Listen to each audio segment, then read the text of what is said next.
మీరు ప్రతి ఉగాదికి జెండా మార్చి కాషాయం జెండా కడుతూ ఉంటే నీ కొడుకు అడుగుతాడు, నాయన ఏందని. ఒరేయ్, ఈ జాతికి ఇదే రా అసలైంది.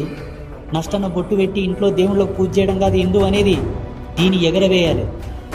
ఆనాడు రాణా సాంగా, ఛత్రపతి శివాజీ మహారాజ్, రాణా ప్రతాప్, ఝాన్సీ లక్ష్మీబాయి లాంటి వాళ్ళు చేసిందేంది ఇదే. ఏ జెండా కట్టుకొని గుర్రపు సవారీ చేసి యుద్ధం పోతుంటే ఒక ప్రళయకాల రుద్రుడు వస్తున్నారని అనేవాడు ముష్కరుడు. ఈనాడు నీ ఇంటి మీద కాషాయం జెండా ఎగిరిందంటే నీ ఇంటి జోలికి ఎవడన్నా రావాలన్నా, నీ బిడ్డని ఎవడన్నా లవ్ జిహాద్ ట్రాప్లో పడేయాలన్నా గుండెలో వణుకు పుట్టాలి.